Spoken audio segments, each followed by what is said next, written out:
Ciao, my loves. Welcome to Drawing Down the Stars. And this is Gemma with your bonus reading for the full moon on lunation 1263. And as a reminder, this is the 12th lunar month, and everything has now come into full perspective. The reason I so wanted to do this reading is because it is really heavily opening up into some future transits, such as Saturn's influence that is going to occur at the end of March and its movement into Pisces. This is a 2.5-year transit, as well as the South and North Node transit. So the South Node will move into Leo. Now, these energies are really going to help prepare for that. But also, there is a heavy point of elemental emphasis. In yoga, we know this as tattva.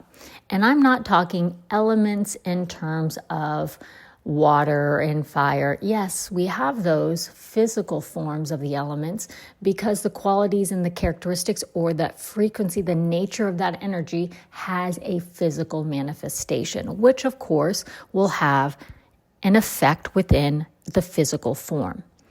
So let's dive into really what's occurring and how we can better understand these forces at play. And of course, what the ancient societies did with these energies and how it unfolds for them. During this lunation, the full moon, Jupiter will move direct, finalmente, moving through Taurus. This is going to further emphasize communication and the transference into intellect. So in the new moon, we really started to uncover more of Jupiter's beneficence with Venus there. Now, again, I really want to emphasize, we're going to talk about this on the subtle realm, or in yoga, the lokas, the planes that are beyond our physical existence. This transference of intellect and wisdom is going to really shift our perception. And for many of you, especially on how this is going to impact the South Node, K2 of purpose and Dharma, is we're starting to come into light a little bit more purposeful, understanding kind of our own Dharma, but what is the sustenance that sustains us and how do we want to sustain our world? And we're very readily being confronted with the natures of truth, of what is sustaining, what is justice, and what is unfair. But the moon moves in this position in Ashlesha. Ashlesha is the very end of Cancer, and it will move into what we call a Gandanta point. A Gandanta point is the position between fire and water, and it is a karmic point. So the moon is at a position of 29 degrees and 53 minutes at the culmination of this full moon. That is right there in between fire and water. And this marks a pressure or a release of a karmic tie. Now, each Gandanta point between Leo and Cancer, or Scorpio and Sagittarius, and Aries and Pisces, has a different aspect and a different purpose within our evolution and how it affects the ego and the karmic ties. So the moon's position here in Ashlesha is really going to work the transformation of death and water into a new emergence from perception. Perception is key. We also will have Mercury moving on February 11th through the 27th through Aquarius. So this innovative, this new way of thinking, this idea of expanding the mind, because Moon in this position is not only in her house, but she's under the lunar mansion ruled by Mercury. So here we have this diving deep, transforming into a new concept of how we are perceiving, all while we are really transforming wisdom into intellect, wisdom into action. This is going to help awaken up a new light of awareness and a connection to path, purpose, and direction will dawn into a consciousness. This is more of action, and formation will pick up form at the beginning of this new year in March. Okay, again, the new year begins on the new moon in March on February 28th. The moon's position is at a specific degree, yes, a Gandanta point, but each degree within the zodiac belt has a correlation to the elements of what we call the tattvas. The tattvas are going to indicate what is the nature or what is the elemental archetypal quality that is ensuing.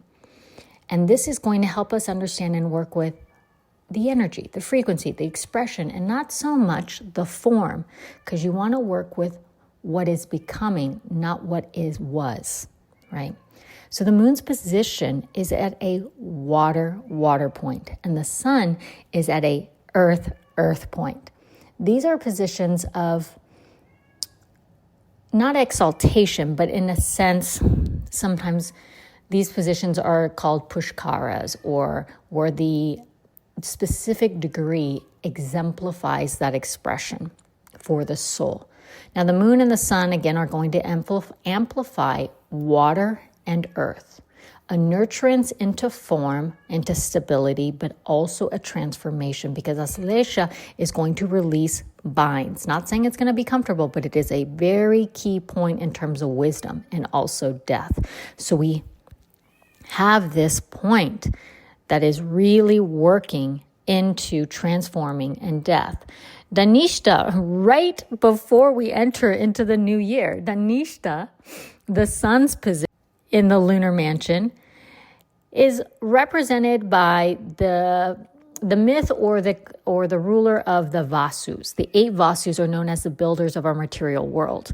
They help bring in abundance, and this is an elemental framework. Now we're working with transforming residual karma, really moving wisdom into intellect, expanding that into a new perspective, a new perception. And through these lokas, through these planes, we're actually moving into old ties that might bind us and trying to release them.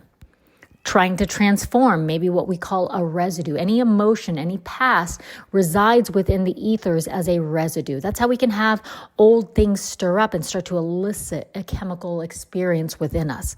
So here we have this transformation, and more than a transformation, remember that a full moon brings things into awareness, into the light. It has been now fully reflected from the soul into the mind. And what I want you to start to understand as we work with these transforming, releasing, breaking binds, is that this elemental framework allows us to actually understand how to move things through things, how to work with the qualities that are unfolding within us. This is going to help us, if you do so, where blessings are going to nurture into growth, into more material form. And it's not immediate. Again, these are more subtle energies. But because Jupiter's placement is now going direct in Taurus, and the sun is in the position of Capricorn, we have this blessing and this awakening into new foundation, new stability, new form, new comfort. And also, it's okay to get uncomfortable. It's okay to be uncomfortable. It's okay to start to transform that discomfort into new intellect and action on, and how you're going to move that into things that are more suitable, that will sustain the life and the soul. These, for some of you, many will see material blessings. Some will see new opportunities rise. And I'm just going to put it out there, and don't be afraid. Saturn at the end of the March will move into Pisces. This is going to transform everything for everybody. So now we're kind of getting these micro glimpses of kind of what needs to be transformed within us, or where we're transitioning. For some of you, this is going to be marked by transitioning into new places, building out new spaces, building in new opportunities, new frameworks, new connections with people, new networking, new jobs, new understandings, new aspects of how you position and communicate what is aligning within you, what is rising within you, what is the elemental structure that is seeking to transform onto a new plane. This is going to affect the physical existence, of course, but really it is going to work more deeply into the mental realm. For many of you that are highly organized and regimented, you'll be met with a much welcomed creative insight, a little bit more heightened intuition and also heightened, how do I best explain this? Your intuition almost helps merge into the logic. And this creative understanding helps move into some of that structure. So they aren't so polar opposite, but actually make sense in their opposing natures, essentially.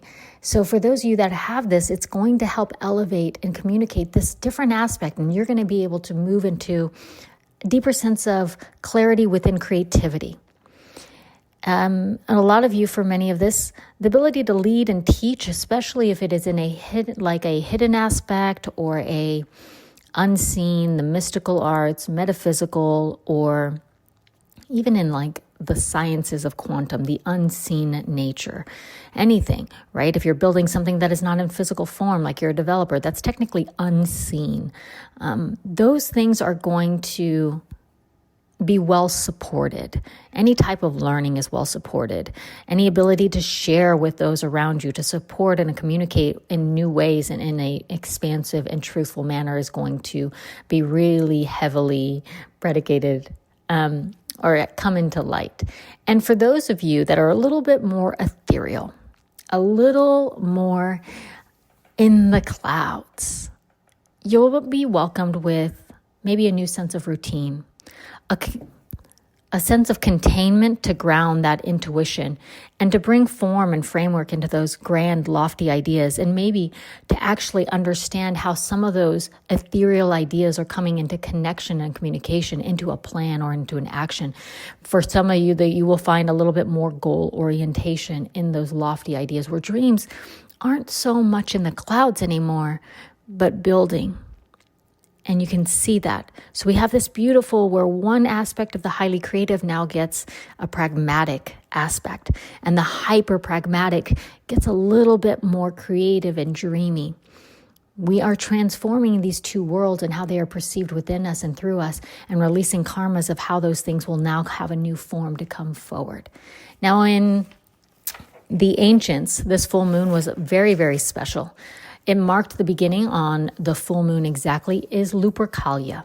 And this is where the wolves, remember, are celebrated, but also the god Faunus, or in Greek, it is Pan. And this is going to be more of an igniting of masculine fertility. It is a pushing things forward. It is an awakening of the wild, a transference of prophecy, moving into the primal sense. Also on this full moon, on the 15th, Mercury will double down. That means Mercury's energy is going to be exemplified to the 3rd degree. It's going to be a Wednesday ruled by Mercury. The moon is in a mercurial lunar mansion, and Mercury's position currently is going to emphasize this communication key. Opening communication, honest communication, what's being communicated through you. How are you communicating with your spirit? How are you communicating through your actions? I mean, across the board, it's there. Lastly, as we continue to move further into the month, another key aspect is remember, this 12th month is about purging and igniting new life and new framework to cross new bounds and to awaken up what is prophesized for you, what is being awakened within you, to bring it into fruition, to bring it into this new year, or i.e. new life. This was commonly celebrated by the ancients with salted bread and the Vestas. So it was a purification that also feeds us. It is a pure purging, and we'll see this more into light of what we need to purge from the past so we can move forward in a more bountiful and a free way. Be liberated, in a sense, through your own intellect and from the intuition that has now risen into wisdom. All right, my loves, that's it for your full moon bonus. As always, the Notion page with all of the details, all of the herbs and the ritual days are in the link below. Check out the new moon calendar for this year. It's out. And lastly, if you loved this episode, please give it a 5 stars so others can benefit from it too. All of my love. Tanti baci. Ciao, ciao.